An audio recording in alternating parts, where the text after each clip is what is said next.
Initially, life was a fairly neutral experience, but as I grew older and became more aware of my surroundings, I became more alert to the need to avoid dangers. We were a very insular family, hardly ever socialized. There were very few extended family members, as my paternal grandfather had been a newcomer to our city, Trieste, from a long way away. My maternal grandparents came from another country, Yugoslavia, and only my paternal grandmother was still alive when I was around. My father had a stepsister he didn't like very much, so we hardly ever saw her, and only an aunt lived nearby, but we didn't see her that often. So not so many family members to interact with, plus a brother 9 years older than me who lived in an adult world as far as I was concerned. We hardly ever spent time doing something together. I just dealt with my little world by myself, and I had to learn how to navigate it safely from a very early age. I didn't understand then why it was as it was until much later in life. I just accepted it and had to learn to avoid the landmines thrown all around. Emotional verbal attacks were a constant threat. If I got a beating, it was whilst I had to stand at attention, arms by my side. Heck, I was just a little kid, and most of the time I couldn't help but raise my arms to protect myself. That just meant I got an extra beating because I didn't follow orders. A picture of me was painted with tones of weakness, incompetence, impotence, uselessness, with which I was constantly presented. The word love I never remember hearing. Hugs was something I read about in fairy tale books. I learned eventually, at a fairly early age, to switch off my feelings and build a thick stone wall around me to keep the enemy out. I lived in a self-made Norman tower for safety. It was not until many years later, into my late 20s, that I was able to understand from where all this violence and hardness in my father came. His own father died by being gassed in World War I. He didn't make it back home, but died shortly after. My father was old enough to remember and sometimes retell that memory of a father coughing his life away.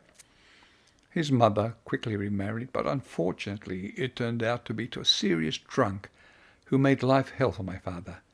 To try to protect him, my grandmother would send him to bed at 5 p.m. so that he was not around when his stepfather, always drunk, would come home. If he was up, he'd get a beating just for being there. Finally, my father got married, and my mother, on some rare occasion, would mention warmly how wonderful that early period was. But then World War II came, and he went off to war. Was away until it ended, no furloughs to go back home. He was in on the invasion of France, served in Albania and Greece, then was off to Operation Barbarossa, invading Russia. What he brought back moulded me. My mother told me after he passed away that the man she married went off to war and never came back. I was born just after the war, so that was the only man I knew. The 3 years in Russia he never spoke of, or who he lived and fought with. Just how glorious it is to be a soldier, the honour of duty, and how you're respected for that.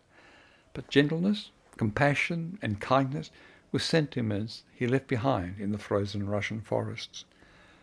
I finally understood better why he became the man I knew as a father, from the few things I found out in later years. There was the time he was captured with 4 other men. The officer in charge had them all kneel, then went down the line and shot each one in the head with his pistol. When he got to the last man, my father, he put the pistol to his head, held it there for a while, then pulled it away and told his men to give my father a shovel and had him bury the 4 dead bodies. When he finished, he just told him to piss off and go back to his own home and let him go free. Another time, during a Russian attack, he kept his gun firing. He was an artilleryman, to the end, single-handed whilst wounded, until the Russians finally retreated. The only thing was that every other man in his battery had been killed. He was the only one left standing. Every friend of his was gone in that one action. He got a medal for it. The results of those experiences, and who knows what else, was what I had to live with. I must have been about 5 years old when a relative gave me as a present a wonderful clockwork-driven tank that had metal tracks and a machine gun that spat many sparks when the tank rolled on. I loved that toy. It was the best one I received as a child. I was playing with it on the kitchen floor one day, when for some reason my father got angry with me. Spontaneous explosions of anger were the landmines I had to constantly navigate. Then marched over to where I was sitting and repeatedly stomped on the tank. I sat stunned as I looked at this now mangled pile of twisted metal. He just bent down, leering at me as he said, "That'll teach you." I never learnt what it was meant to teach me, except that it is still a painful memory today. The first 18 years of my life was a memory mostly best forgotten, and I kept myself together inside my defensive Norman tower. I did well at school, got prizes, but actually never made a friend. Personal relationships just weren't something I was good at. Anyway, as soon as I turned 18, I signed up into the Air Force because of the war going on in Vietnam. It's what I thought was a duty under the circumstances, and frankly, felt war or not, it might be a friendlier and safer environment than home.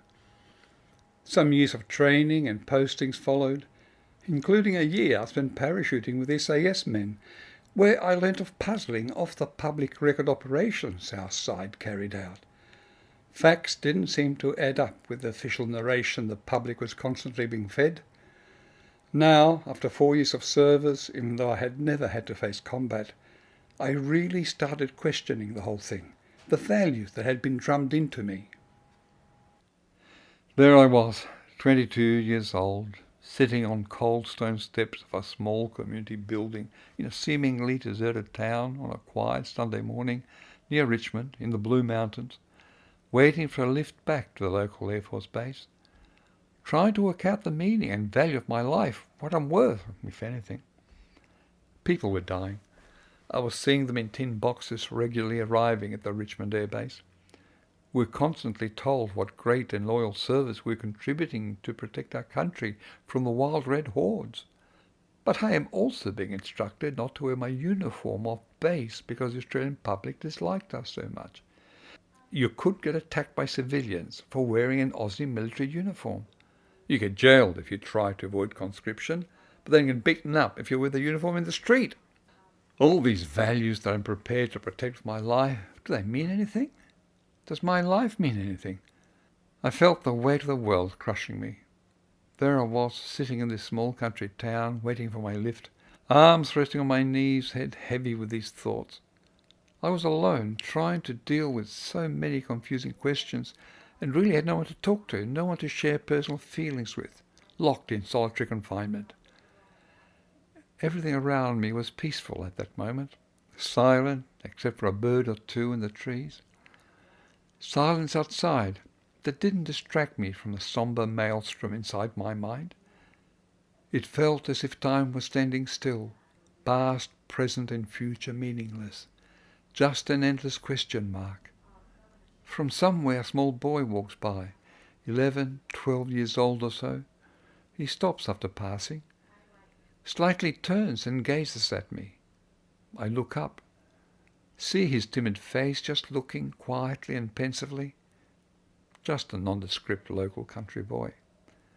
I look down again and continue drowning in my darkness when he suddenly rushes up to me and hugs me around the neck, then quickly runs away down the side street. I'm dumbstruck. No stranger just runs up to you and hugs you. People keep a distance unless they know you well. My mind is a blank, just a blank. What just happened? Then I feel a wonderful glow spreading through me. Someone actually cares how I feel, really cares. There is a world out there of which I am a part that matters to someone. Something new to me, a new experience. A gleam of light in a long night. An act of kindness that I have never forgotten. Who is that boy today? I'd love to share some time with him again.